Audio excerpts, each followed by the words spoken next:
Hello dear बर्तमान आम discussion करवा देखु इभीएसर जो रही प्राकृतिक संपद आउ तार प्रकार भेद संपर्क में आउ देखु बर्तमान आम प्राकृतिक संपद कहले कौन आउ यह केते प्रकार ये संपर्क में ही डिस्कसन करवा। तो देखु जदि आपण मैंने चैनल नुआ अच्छा तो जो सब्सक्राइब करने भूलिए ना आउ बेल आइकन को प्रेस करने भूलिए ना एमतीका वीडियोस पाइबापी। तो देखो स्टार्ट करवा प्राकृतिक संपद क्या कहुए ना जी भी आमर परिवेश जीवजंतु पशुपक्षी जलवायु मृत्तिका जंगल उद्भिद आमर जी भी रही ना ताकू कौन कहुए ताकू नहीं कि आमर प्राकृतिक संपद गठित होती यही प्राकृतिक संपद गुड़िक द्वारा मनुष्य प्रत्यक्ष बा परोक्ष भाव में उपकृत होता है। आउ ई सबू प्राकृतिक संपद जितकी भी आमर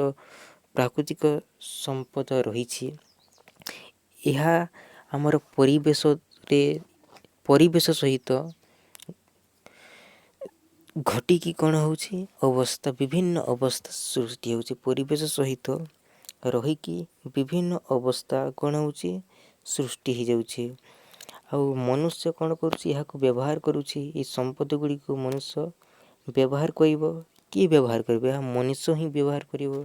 तो मनुष्य जेते बेले तार कार्य रे लगाउची जेते बेले तार कार्य रे लगाउची ना तो ये संपद गुड़ी को कौन होची नष्ट हो जाउची आ परिवेश असंतुलन हो जाउची।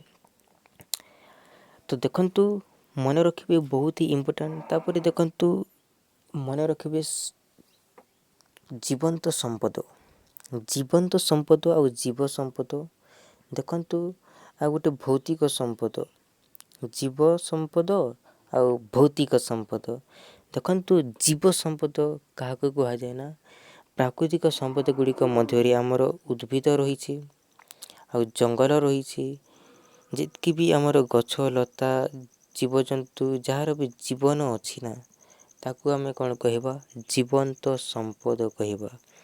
आउ जी भी आमर जल हो गला वायु मृत्तिका शक्ति खनिज पदार्थ ये मान को कौन कह ना ये मान को कह भौतिक संपद कह जाए। आ प्राकृतिक संपद गुड़िक अमूल्य अटंती मन रखिए। आ गोटे जिनस मन रखिए संरक्षण क्या कहुए संरक्षण देखंतु प्रकृति आम पाउछु प्रकृति जो संपद गुड़िक आम पाउछु ताकू आम मैंने व्यवहार करुछु व्यवहार परिचालना रक्षणाबेक्षण एमती विनियोग करुछु यही विनियोग को आम मैंने कौन कहवा ना या संरक्षण कह जाए।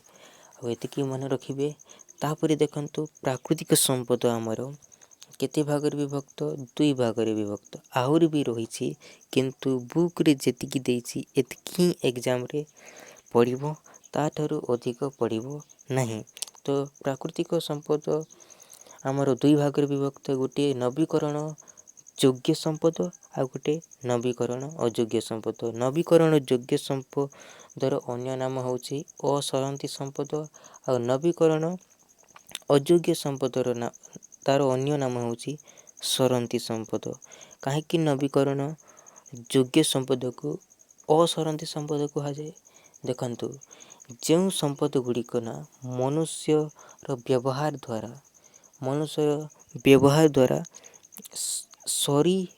सरे नहीं बा क्षय हुए नहीं ताको आमे कौन कहवा नवीकरण अयोग्य संपद कह जाए। जेहेतु ये जिनसटा सरे नहीं वर्ष वर्ष व्यवहार करने द्वारा यह केबे भी नष्ट हुए नहीं यहाँ सरब ही नहीं तेणुक यह कौन कह जाए असरंती संपद कहुए। जमी देखा आम गछ को आम काटिदेवा किंतु यहाँ पुणी बाहरी जीव लता को आम काटिदेवा लता को किंतु ये लताटा पुणी आउ थे पहाली थाए आ कौन देखंतु सेमती सौर शक्ति होगला देखंतु सौर रश्मि हो वायु जी भी आम पवन रही आणविक शक्ति होगा समुद्र लहड़ी यहीगुड़िक आउ केबे भी सरब नहीं तेणुक यह असरंती भी कह जाए आ नवीकरण योग्य संपदर अंतर्भुक्त माने नवीकरण अयोग्य संपद भी कह जाए। ଦେଖନ୍ତୁ ଯବକ୍ଷାରଜାନ ହେଇଗଲା, ଅମ୍ଳଜାନ ହେଇଗଲା, ଏଗୁଡ଼ିକ କେବେ ବି ସରିବ ନାହିଁ।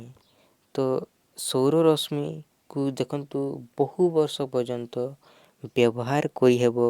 ସେମିତି ଦେଖନ୍ତୁ ବାୟୁରେ କ'ଣ କ'ଣ ଉପାଦାନ ରହିଛି? ଆମର ଯବକ୍ଷାରଜାନ ରହିଛି, ଅମ୍ଳଜାନ ରହିଛି, ଆହୁରି ବି ଗ୍ୟାସ୍ ରହିଛି।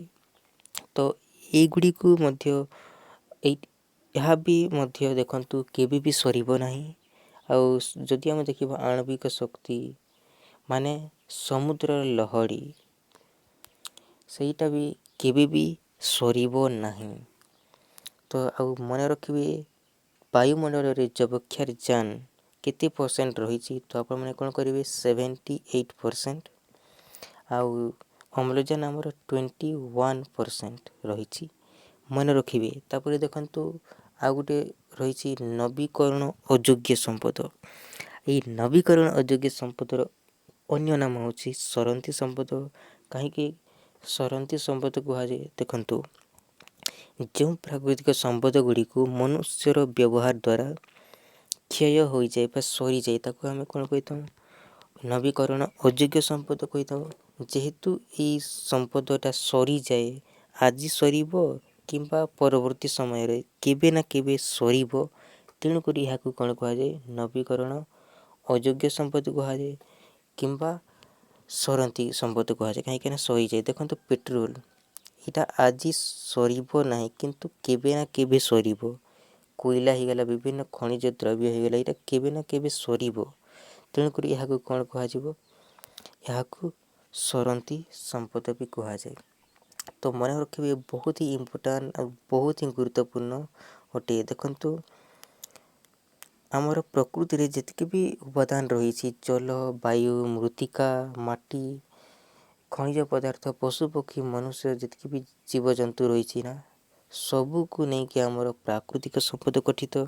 ପ୍ରାକୃତିକ ସମ୍ପଦ ଦୁଇ ପ୍ରକାର, ନବୀକରଣ ଯୋଗ୍ୟ ସମ୍ପଦ ଆଉ ନବୀକରଣ ଅଯୋଗ୍ୟ ସମ୍ପଦ। ଦେଖନ୍ତୁ ନବୀକରଣ ଯୋଗ୍ୟ ତାକୁ କହିବା ଯେଉଁଟା କେବେ ବି ସରିବ ନାହିଁ, ଆଉ ନବୀକରଣ ଅଯୋଗ୍ୟ ତାକୁ ଆମେ କହିବା ଯେଉଁଟା କି କେବେ ନା କେବେ ସରିବ।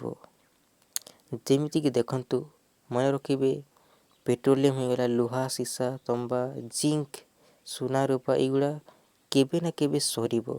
ତେଣୁକରି ଏହାକୁ ଆମେ କ'ଣ କହିବା? ନବୀକରଣ ଅଯୋଗ୍ୟ ବା ସରନ୍ତି ସମ୍ପଦ କହିବା। ଆଉ ଗୋଟେ ଜିନିଷ ମନେ ରଖିବେ ଏଥିରେ ଦେଖନ୍ତୁ ପ୍ରାକୃତିକ ସମ୍ପଦ କହିଲି କ'ଣ? ଜୀବ ସମ୍ପଦ ଆଉ ଭୌତିକ ସମ୍ପଦକୁ ମନେ ରଖିବେ। ଭୌତିକ ସମ୍ପଦ ଆଉ ସଂରକ୍ଷଣ, ଏଇଟା ମେନ୍ ଜିନିଷ ଅଟେ। ଯେତେବେଳେ ଲଙ୍ଗ୍ କ୍ୱେଶ୍ଚିନ୍ ଲେଖିବେ ଏଇଟାକୁ ବି ଆଡ଼୍ କରିଦେବେ। ସର୍ଟ କ୍ୱେଶ୍ଚିନ୍ ଗୁଡ଼ିକୁ ମନେ ରଖନ୍ତୁ। ଆଉ ଯେତେବେଳେ ଲଙ୍ଗ୍ କ୍ୱେଶ୍ଚିନ୍ ଲେଖିବେ ନା, ଆପଣମାନେ ଏଇ ସର୍ଟ କ୍ୱେଶ୍ଚିନ୍ ଗୁଡ଼ିକୁ କେବଳ ଆଡ଼୍ କରିଦେବେ, ଯୋଡ଼ିଦେବେ। ଯୋଡ଼ିକି ଲଙ୍ଗ୍ କ୍ୱେଶ୍ଚିନ୍ରେ ଗୋଟେ କ୍ରିଏଟ୍ ହେଇଯିବ। ତ ଦେଖନ୍ତୁ ଯଦି ଏଠୁ ଆସିବ ତ ଲଙ୍ଗ୍ କ୍ୱେଶ୍ଚିନ୍ ତ ଆସିବନି। ଯଦି ଆସିବ 3 ମାର୍କ କ୍ୱେଶ୍ଚିନ୍ ଆସିବ, 2 ମାର୍କ ଆସିବ, ନହେଲେ 1 ମାର୍କ କ୍ୱେଶ୍ଚିନ୍ ଆସିବ। ଏଇଠୁ ୟାଠୁ ଅଧିକ କ୍ୱେଶ୍ଚିନ୍ ଆସିବ ନାହିଁ, ମନେ ରଖିବେ। ସୋ ବର୍ତ୍ତମାନ ପାଇଁ ଏତିକି ରଖିବା।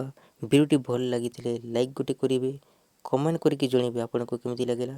ସୋ ବର୍ତ୍ତମାନ ପାଇଁ ଏତିକି ରଖିବା। ପରବର୍ତ୍ତୀ ଭିଡ଼ିଓରେ ମୁଁ ଏମିତିକା ଛୋଟିଆ ଭିଡ଼ିଓ ନେଇକି ଆସିବି। So thank you so much. Jai Hind ବନ୍ଧୁଗଣ।